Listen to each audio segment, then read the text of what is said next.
人人皆对我有个英俊且温柔的哥哥而心生羡慕，却无人知晓他在16岁那年对我做出了何种举动。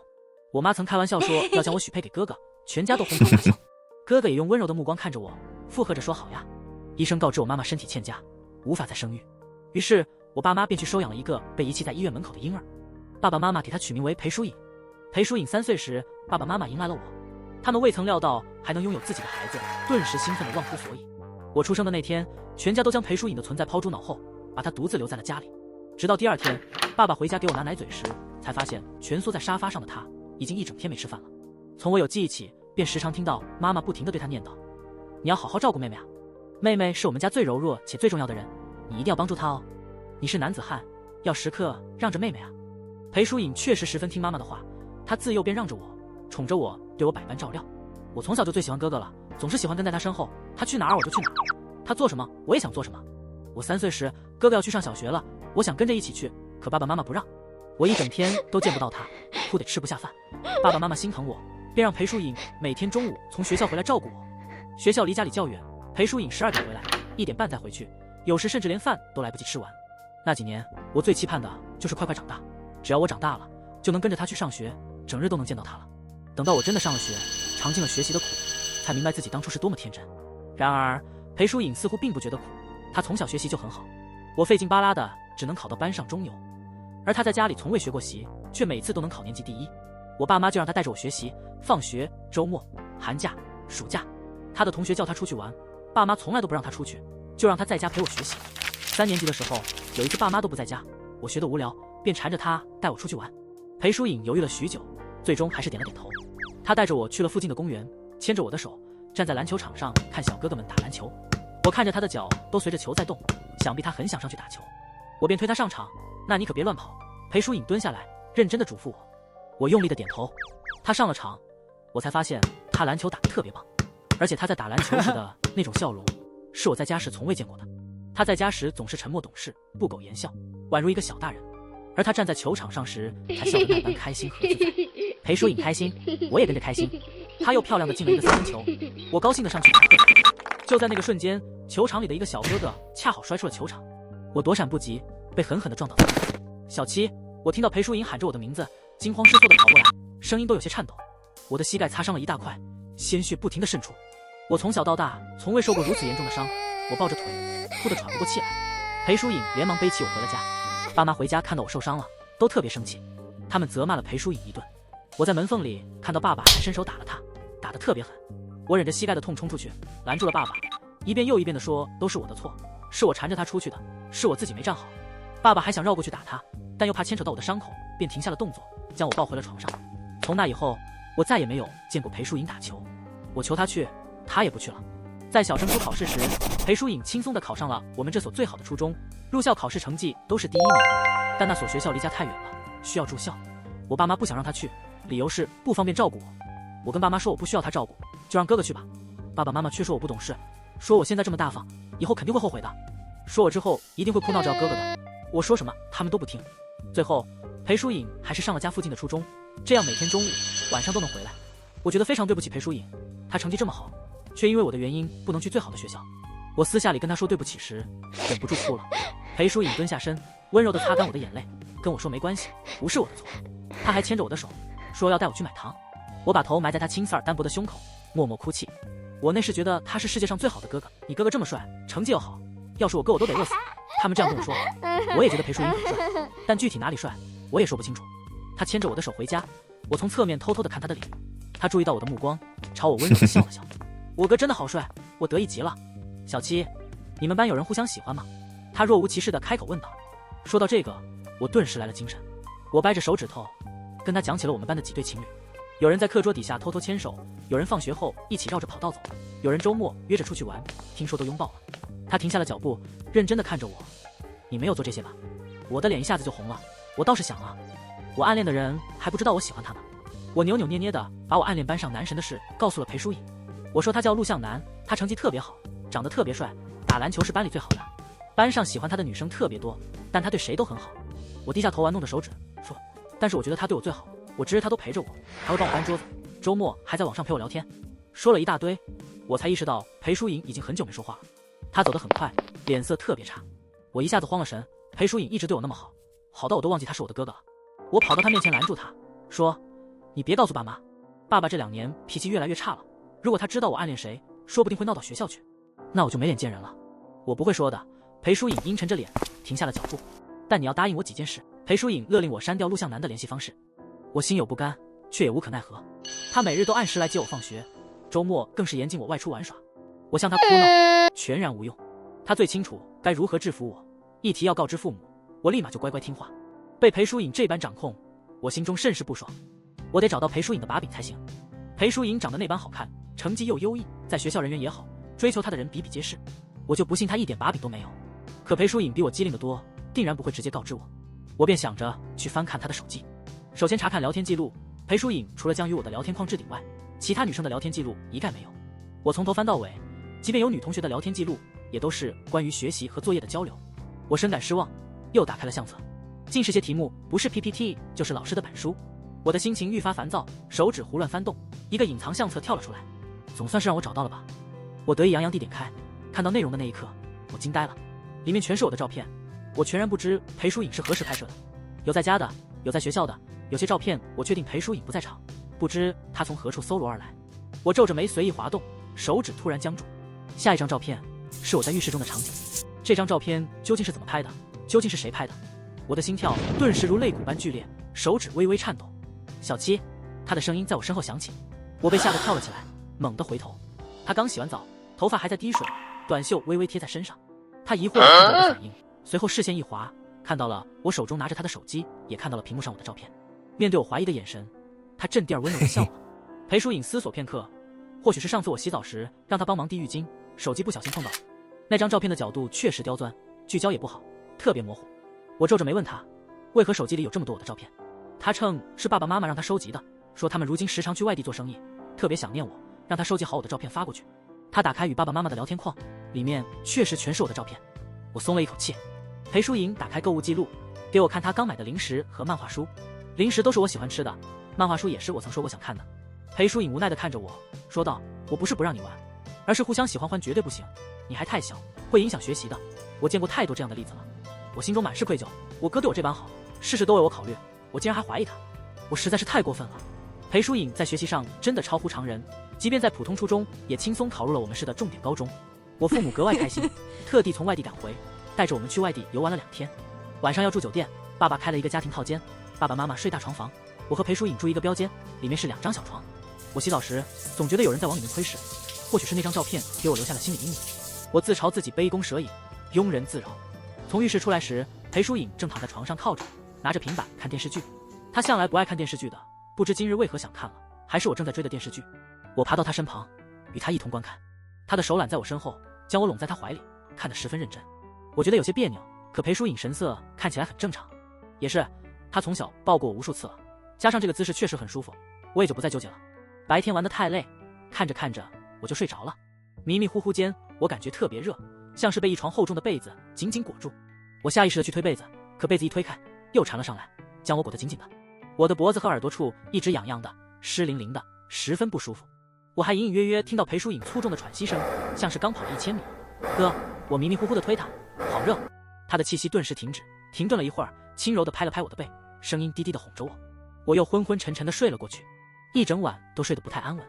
第二天醒来时，我睡在裴淑颖的床上，她躺在我的床上玩手机，抢占了她的床，我有些不好意思。裴淑颖大度地笑了笑，并未与我计较。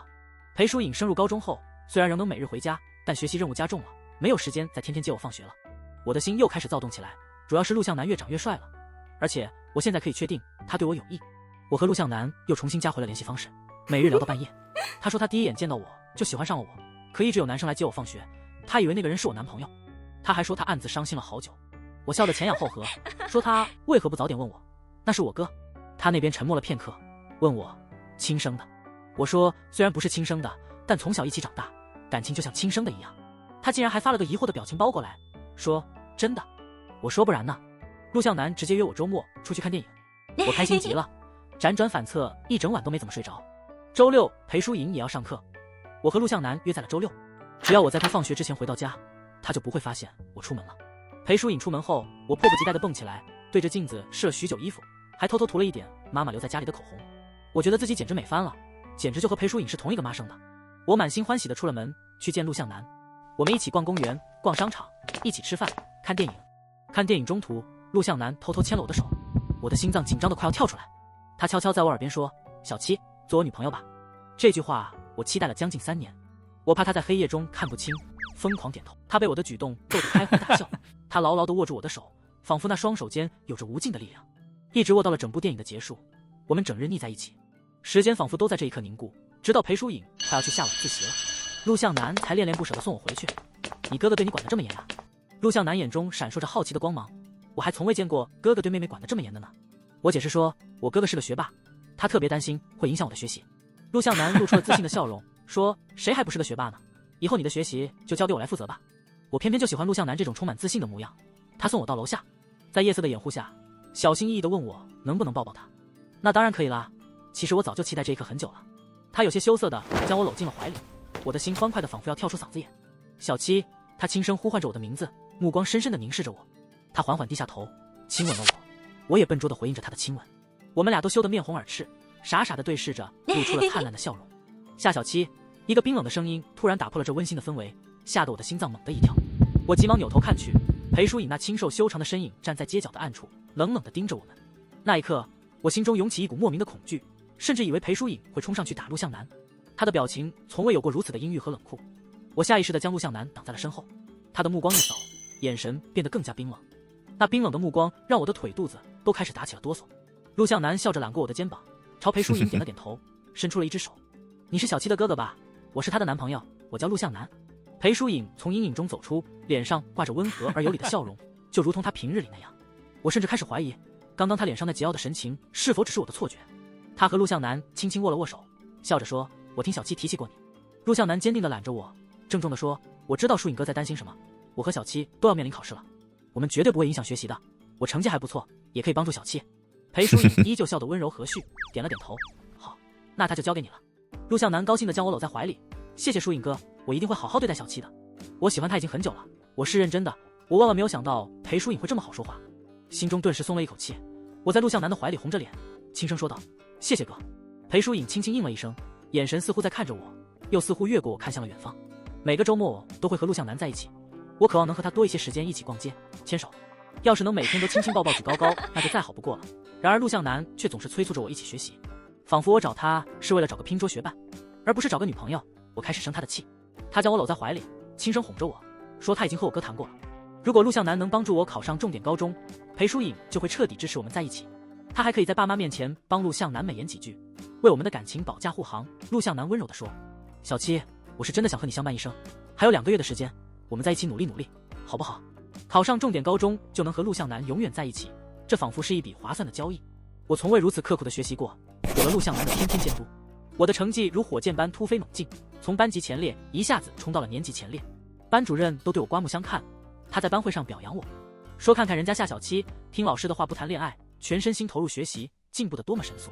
我在心里偷偷发笑，其实我之所以如此努力，只是为了能够长久的和陆向南在一起，谈一场长久的恋爱。2个月的时间过得飞快，中考成绩终于出来，我稳稳地考上了是重点。我拿着成绩高兴得差点疯掉，迫不及待地打电话给陆向南。陆向南的笑容显得有些勉强，他的声音听上去也格外苍白无力。他祝贺我：“小七，你真棒。”然而我却得知他考砸了。他轻声说道：“我们分手吧。”中考前的那个晚上，市重点正在上晚自习的时候，陆向南的姐姐从教学楼的顶楼冲而下，陆向南全家都陷入了疯狂。陆向南在医院陪了整整1个通宵，考试开始前2个小时，陆向南的姐姐抢救无效，永远的离开了人世。陆向南当时的状态，能够坚持去参加考试，已经非常了不起了。得知这个消息后，我发疯似的拨打陆向南的电话，我渴望能够陪伴在他身边，紧紧地抱着他，安慰他。然而他的电话却始终无法接通。陆向南的姐姐的葬礼我偷偷去参加了，黑白照片中的那个姐姐宛如一朵小白花，笑容恬静而沉默。我远远地望着陆向南，他瘦了一大圈，看起来憔悴不堪。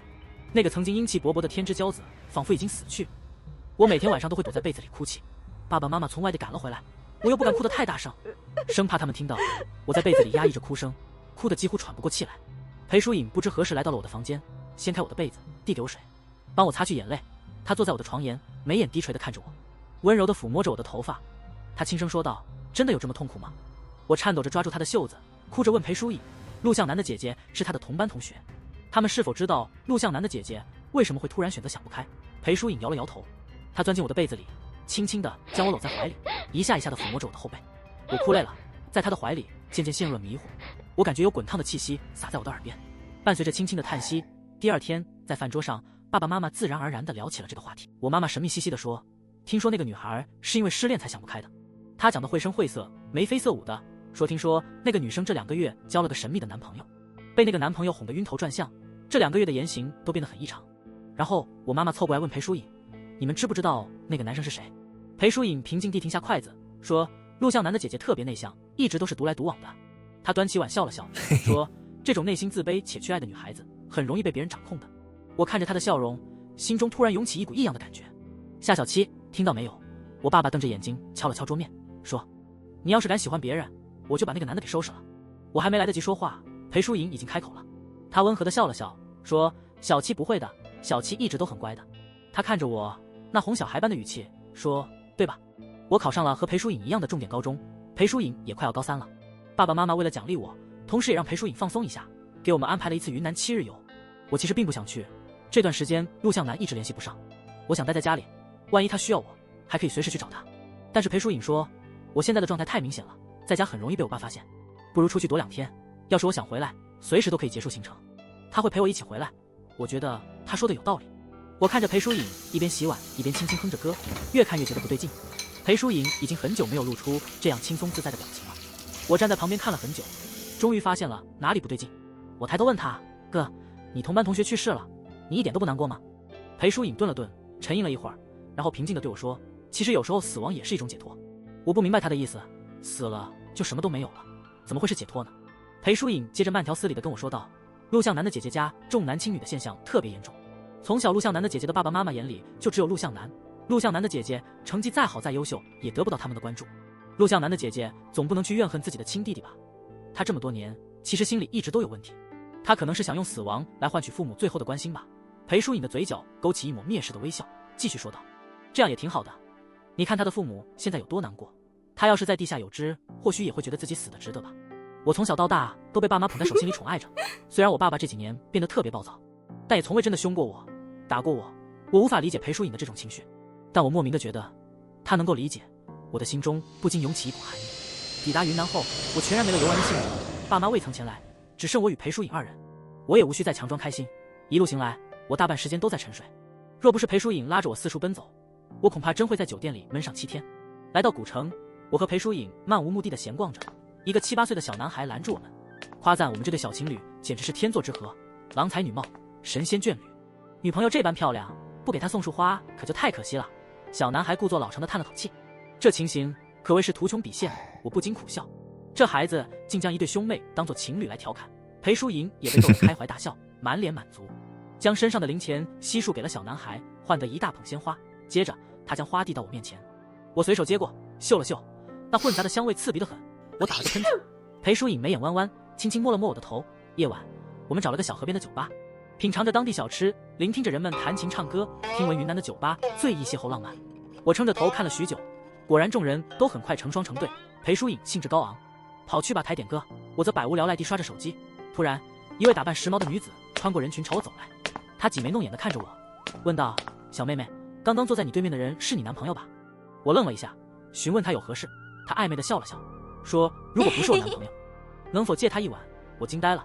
随后我看着那女子从头到脚都是浓艳俗气的装扮，妆容厚重的难以看清真实年龄，香水味更是刺鼻。要知道在学校里，连校花都对裴淑颖穷追不舍，暗恋她的人更是数不胜数。我由衷地觉得她配不上裴淑颖。裴淑颖端着2杯酒正穿过人群走来，她不知不觉已长得很高，至少有1.85米，完全是个成年人的模样，身形修长清瘦，英俊温雅。我对着那女子笑了笑，说，你可算失算了，她有女朋友了，你还是另寻目标吧。那女子白了我一眼，摇曳着身姿离去。裴淑颖坐回原位，询问我那女子是谁。我觉得好笑，便将事情始末告知于她。她微微一愣，眼中闪过一丝异样的光彩。她将酒递给我，我正要喝，手机却响了，是陆向南。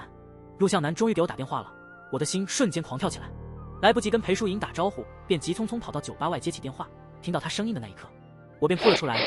陆向南的声音在电话里时远时近，断断续续。他说全家要搬到邻省去，他爸妈要卖掉家里的房子，实在忍受不了陆向南的姐姐留下的痕迹，加之他这次考试成绩极差，只能去邻省尝试复读，关系都已安排妥当。陆向南最后朝我笑了笑，说小七，高中不能陪你了，是我不好，没做到和你约定的事，你不等我也没关系，你喜欢上别人也没关系。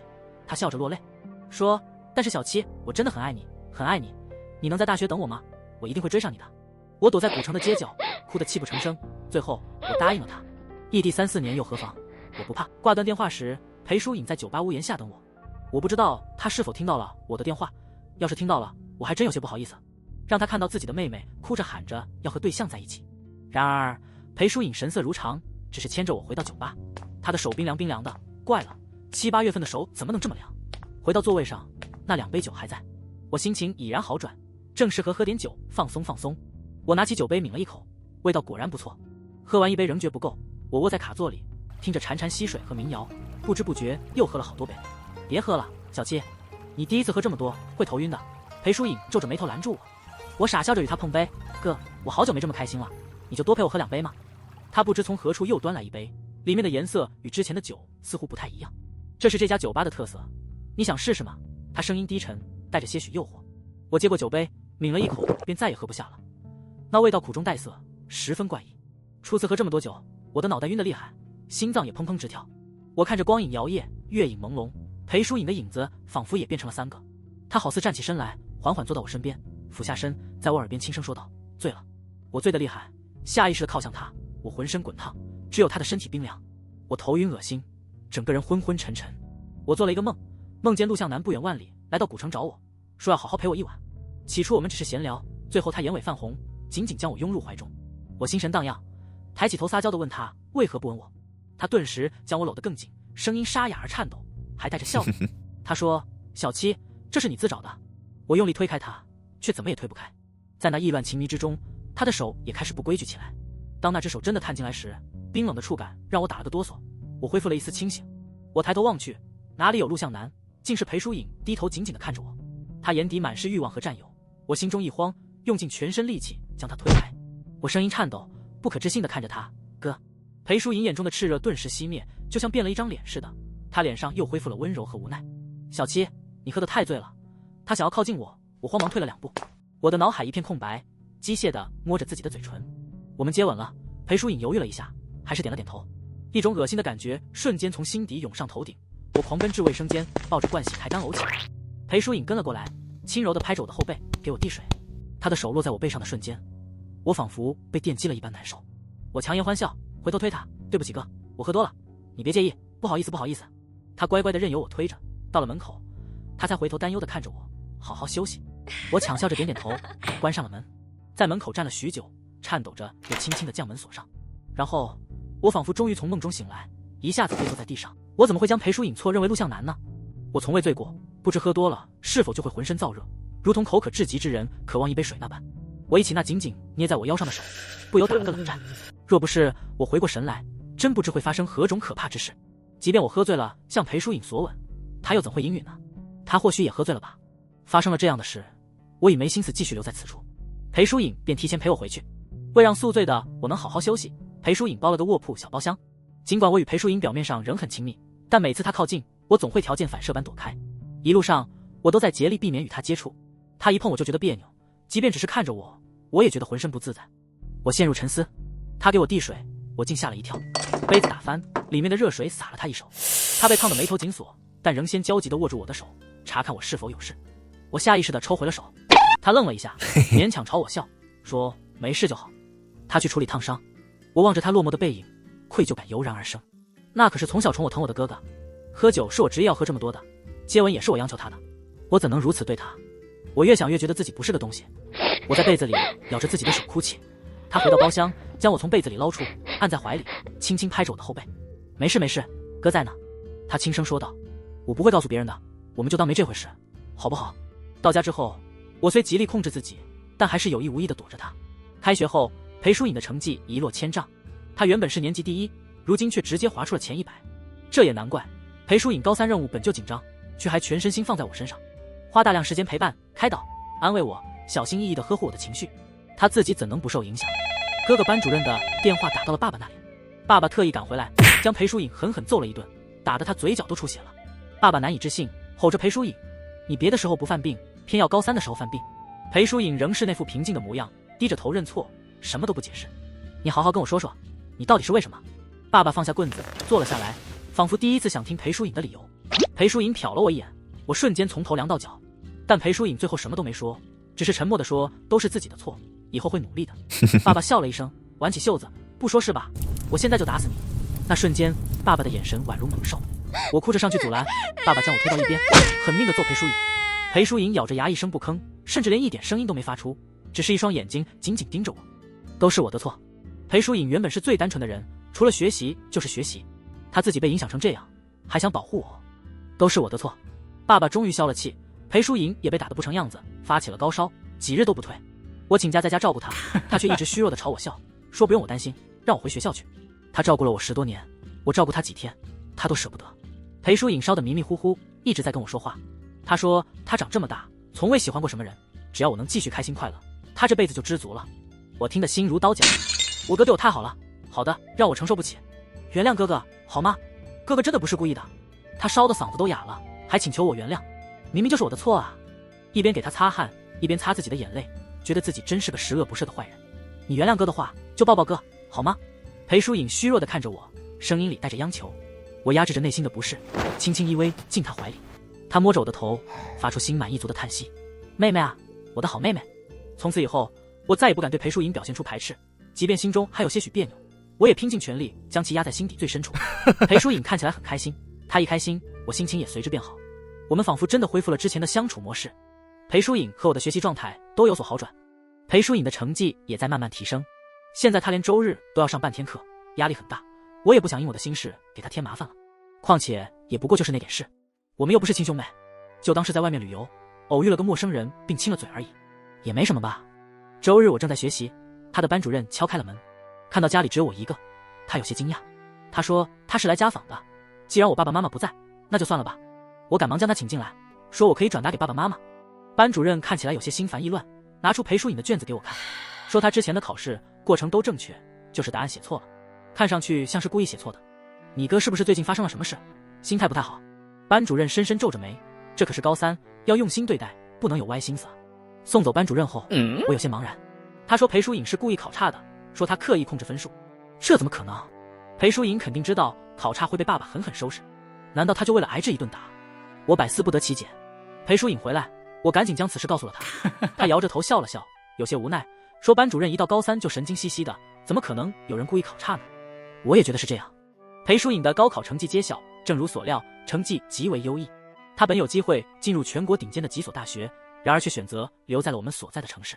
我对此深感困惑，而裴淑颖解释说，她钟情的专业恰好这所学校在该领域处于领先地位。我父母听闻后十分高兴，称她正好可以留下来照顾妹妹。我在餐桌前笑容显得有些勉强，实际上我并不想再被她照顾。尽管我已经竭力克制，但那天晚上发生的事情却时常浮现在脑海，让我浑身不自在。我们似乎再也无法回到过去。裴淑颖步入大学后没有选择住校，而是几乎每天都回家。她一见到我就向我讲述他们大学的种种好处，还说如果我也能考上，那就再好不过了。但我并不想去。我和陆向南曾约定要一起考取外省的大学，进入同一所学校，两人携手相伴。不知为何，每当看到裴淑颖满怀期待的眼神，我都不敢将实情告诉她。而且我总觉得裴淑颖看我的眼神有些异样。有时我正在学习，突然会感到浑身不自在，心里直发颤。每当我抬起头，总能看到裴淑颖在注视着我，那种目光与之前截然不同。那是一种蕴含着欣赏与审视、渴望与欲望的目光，那是男人凝视女人的目光，而非哥哥对妹妹的目光。在那种目光的笼罩下，我感觉自己仿佛毫无遮掩，暴露无遗。2年后，陆向南成功考上了外省的市重点，他此时读高2，而我即将高3。我们的成绩虽不如裴淑颖那般出色，但考上心仪的学校也绰绰有余。我十分想念他。国庆节放假几天，我想去看望他。国庆节期间，裴淑颖所在的社团有一项大型活动，他说自己会忙得无法回家。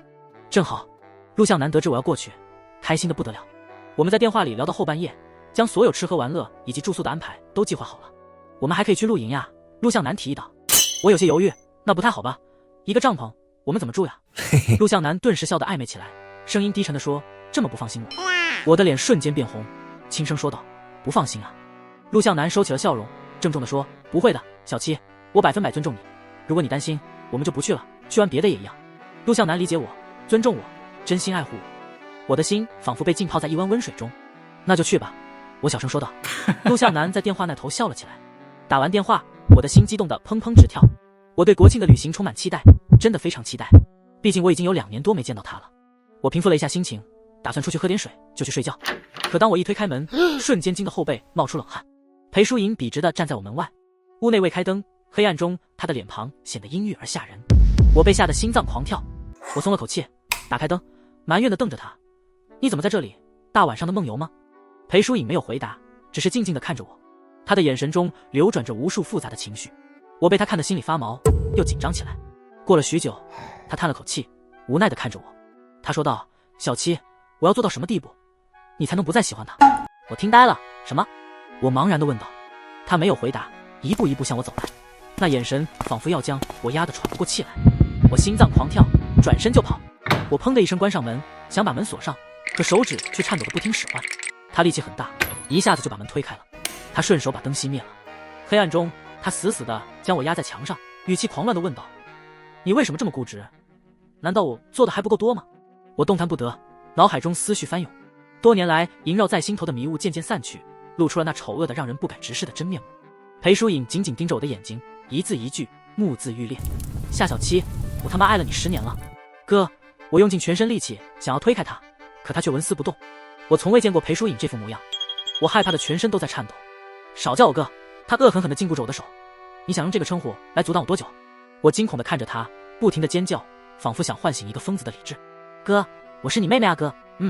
他用手死死捂住我的嘴。嘘。他的脸贴得很近，眼中满是嘲弄。其实你心里是清楚的吧？你只是不敢面对而已。裴淑颖笑得有些悲哀。10年了，如果一点都不知道，那你就是个傻子。我瞪大了眼睛。之前那些记忆碎片上覆盖的温情面纱，那些被解读为亲情实则充满欲望的海市蜃楼，如今被重以啃噬，一夜之间崩塌殆尽。我仿佛从多年的梦中醒来，突然平静了下来。裴淑颖，你放开我！我死死地盯着他的眼睛，开口说道：你放开我，我们好好谈谈。裴淑颖轻轻笑了一声。晚了。他捏住我的下巴，将我的脸抬了起来，声音带着一丝寒凉的笑意。他亲过你多少次？我俯下身，舌尖尝到了血的味道。我要一次一次地讨回来。他的声音低沉沙哑，仿佛恶魔在吟唱。恶心，真的太恶心了。我咬了他一口，用尽全身力气推开了他。裴淑颖的背部重重地撞在墙上，他用手背缓缓抹去嘴唇上的血迹，露出阴邪的笑容。别这么紧张，你马上就要高考了，我不会对你怎么样的。我笑了。我的哥哥还真是体贴啊，真不愧是我那温柔的好哥哥。裴淑颖，你就不怕我告诉爸爸吗？我愤恨地看着他，你猜他会不会打死你？你不会的，小七。他像个暂时饱食的吸血鬼，恢复了那副温柔体贴的模样，轻声说道：妈妈的心脏不好，你还记得吧？我陡然一惊，心中涌起无限的恐慌。你也不想让妈妈因为我们俩的事情被气死，对吧？他把我带到沙发上坐下，耐心地看着我，轻声慢语地说道：当然，你也不会跟陆向南说的，你不想让任何人知道你和自己的哥哥纠缠在一起，对吧？裴淑颖悠然自得地翻阅着自己的手机相册，然后划出一张照片递给我看。那是在古城的宾馆里，我和裴淑颖紧紧相拥，正在肆意亲吻的照片，看着就像一对不知羞耻的情侣。是你下的药？我怔怔地问道。那些荒唐的猜测如今变成了唯一的答案。裴淑颖从容地收起手机。什么下药？她困惑地看着我。这不是我们情投意合、情不自禁的证明吗？她笑了，笑容中满是恶意。你不想让我把照片发给爸妈和陆向南吧？我浑身颤抖。如果他们知道了，那将是地狱般的灾难，家破人亡，万劫不复。我沉默了很久，我抬头看着他，轻声说道：哥，你有什么条件？你说吧。他步步紧逼，紧紧地盯着我，眼中透着要将我拆骨入腹的疯狂。和陆向南分手，好，再也不见他，好，和我上同一所大学，好，永远和我在一起，好。他又捏住我的下巴，轻柔地抹去我眼角的泪水，埋怨地说道：你看你最近这么不听话，你以为哥哥想这样吗？他轻轻地把我搂在怀里，在我耳边万分怜惜的低语：好了好了，你以为看着你这样哥哥不心疼吗？他像小时候那样把我抱到他的腿上，吻去我的泪水。一切都结束了。小七，陆向南接到我的电话，声音欢快无比。小七，国庆的帐篷我已经租好了，我租了2个，省得你担心。我的陆向南，最好的陆向南，我们分手吧。我尽量让自己的声音冷硬如铁，我害怕一丝颤抖都会让他察觉到我的不舍。对面陷入了沉默。小七，他疑惑地呼唤着我。分手吧，我喜欢上别人了。我决绝地下了决定。只有他沉稳的呼吸声在我耳边流淌。小七，他平静地说道，疏影哥在你旁边吗？我一愣，我抬起头，看到裴疏影也有些惊讶。你怎么知道？陆向南笑了，却没有回答我的问题，只是语气温柔而坚定地说道，你把电话给他。我装作不耐烦，你们有什么好说的？陆向南的温柔丝毫未变，他像哄小孩子一样说道，乖，听话。我最受不了陆向南的温柔，我的喉咙酸楚不已，好不容易止住的眼泪又流了下来。裴疏影接过电话，关上了免提。我不知道陆向南说了什么，我只看到裴疏影的脸色瞬间变得苍白。疏影哥，你和我姐谈了2个月恋爱，不知道她有写日记的习惯吧？裴疏影置身于咖啡厅内，神情慵懒地凝视着窗外的景致。她那俊逸的侧脸引得服务员们频频偷瞧，众人纷纷臆测他是否在等候女友。然而他等来的却是一个少年，那少年看上去较为年幼，却已然英气逼人，锋芒难掩。他们彼此礼貌地打招呼，客气的交谈，宛如兄友弟恭，氛围其乐融融。旁人无论如何也难以想象，他们交谈的内容竟会如此露骨且罪恶。裴疏影嘴角微微上扬，戏谑道，你不会天真的以为我会相信你吧？倘若你真有什么日记，早就送去警察局了，怎会等到今日？陆向南轻抿一口咖啡，缓缓说道，你若相信了，才会不远万里飞过来见我。说罢，他掏出一个 U 盘，放置在桌子中央，此乃近期寻得之物，乃我姐所写之日记。然后呢？裴疏影瞥了一眼那 U 盘，神情波澜不惊。而后我得知了那个人便是你，我能推断得出，你猜警察能否也推断得出？两人陷入沉默，彼此死死地盯着对方，试图从对方的眼神中读取到所有有用的信息。过了许久，裴疏影终于忍不住笑出声来，我猜那日记中的信息无法直接给我定罪，否则你早就将其送去警察局了，你的威胁毫无效力。你敢赌吗，哥？陆向南微微一笑，将手放在了 U 盘上。我实话告诉你，我查阅了诸多资料，其中的内容足以让你至少入狱3年，3到10年，我也难以确定。那你还在等什么？裴疏影笑得内敛，你直接去便是，无非2个方向。他伸出一根手指，日记无法给我定罪，你的威胁无效。他又伸出2根手指，若日记能给我定罪，我数年之后出狱，照样可以去找小七，他身在何处，我便追寻至何处，你又能奈何？陆向南并未被激怒，脸上丝毫不见情绪波动。你不会那么做的。陆向南的语气十分笃定，你这种人岂能忍受小七从你的人生中逃脱？你若入狱4、5年，待我达到法定婚龄，他便要与我结婚生子，你能忍受吗？即便你只需入狱3年，我也要与他同居，你能忍受吗？你因这种罪名入狱，小七的母亲被你气病，你与小七还有可能吗？裴疏影的笑容瞬间僵住，一字一句皆如重锤般敲击在裴疏影的心上。他皱着眉头沉默良久，最终不情愿地问道，你的条件是什么？陆向南把玩着手中的 U 盘，简单，你出国躲藏6、7年，待案件的追诉期届满，你再归来，届时我也无法再威胁你。陆向南好心地补充道，对了，你出国期间，我绝对不会动他一根头发。陆向南的表情看上去颇为真诚。又是一阵长久的沉默，裴疏影紧皱的眉头渐渐舒展，他轻抿一口咖啡，慢条斯理地说道，那你又能得到什么？答案果然不出他所料，时间。陆向南低垂着眼眸，能与你正面抗衡的时间。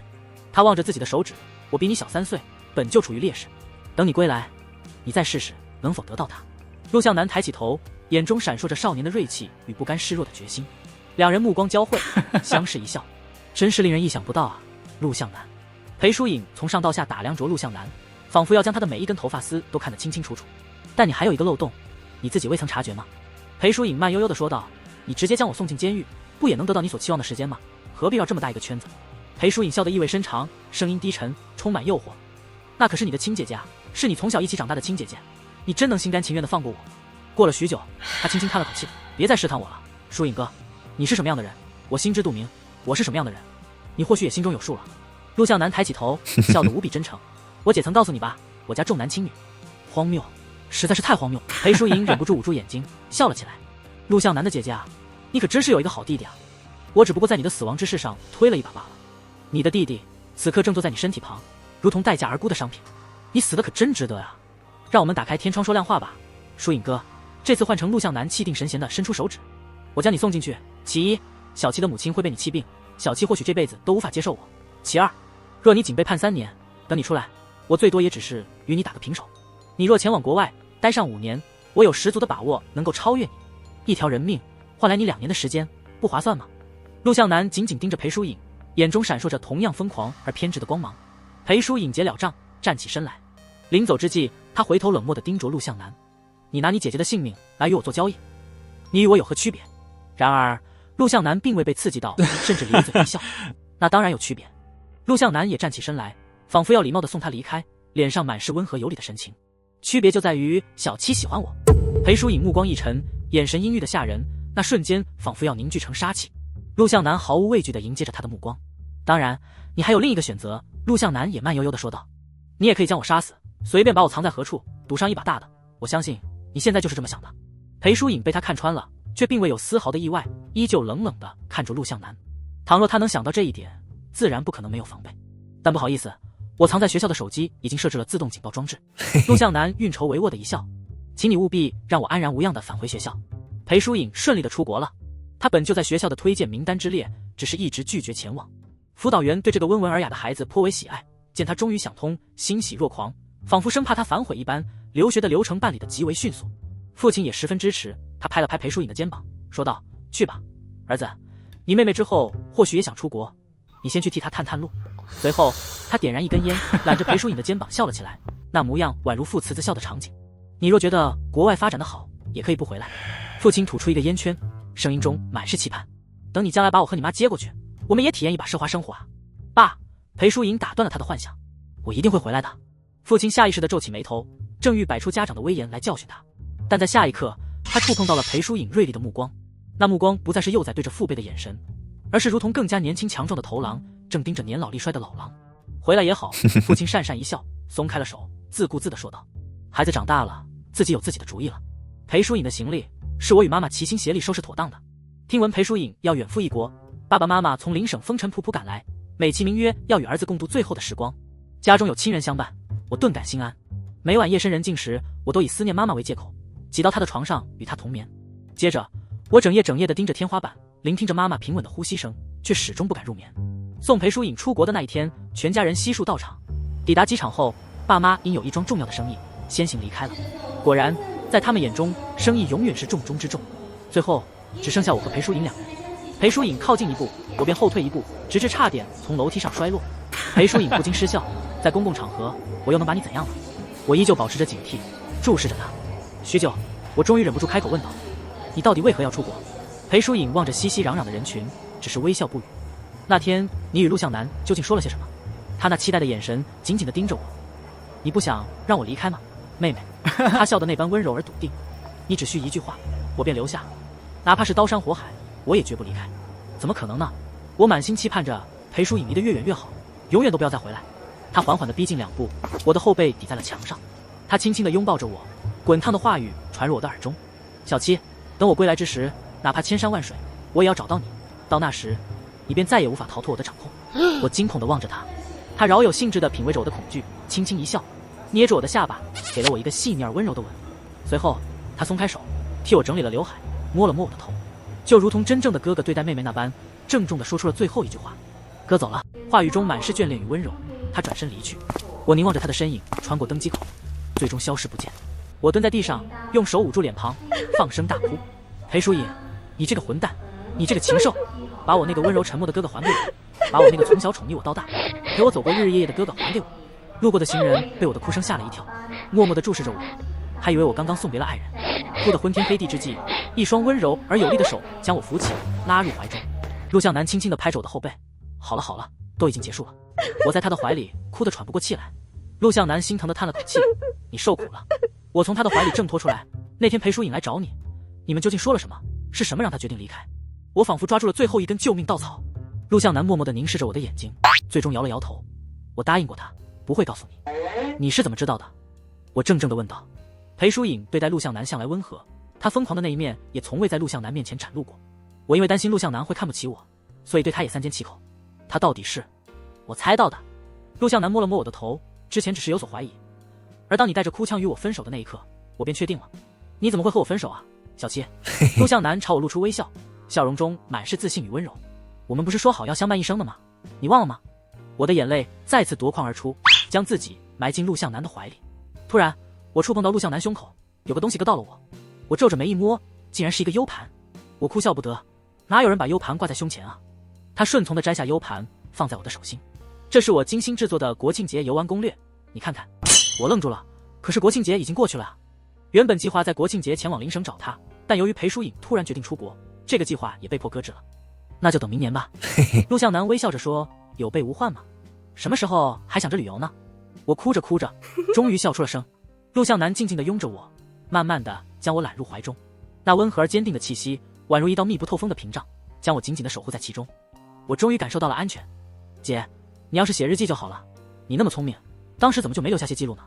少年望着墓碑上的照片，无奈地叹了口气。他无奈地摸了摸墓碑的顶部，手上沾上了一层灰尘。没有确凿的证据，即便我猜到了真相，也无法让他受到应有的惩罚。少年与照片中的女孩对视着，女孩依旧面带微笑，岁月静好。许久，少年轻声说道：“不过，我是绝不会放过她的。她为了小七，必定会回来。你还记得她吗？就是我之前一直跟你提起的那个女孩。”提到那个人时，少年的眼中突然闪烁起温柔的光芒。她和你一样善良美好，我会好好守护她，绝对不会让她重蹈你的覆辙。少年看着自己的双手，那是一双修长且好看的手，随着能力的积累和阅历的日益深厚，变得越来越强大有力。他靠近墓碑，蹲下身，紧紧地注视着照片中的那个人。姐，我一定会送他下地狱，你就等着吧。少年果断地站起身，转身离去。他眼中刚才的柔情和眷恋已然消失不见，取而代之的是决绝的神情，就如同战士挥舞着刀踏上沙场一般。你怎么还没走？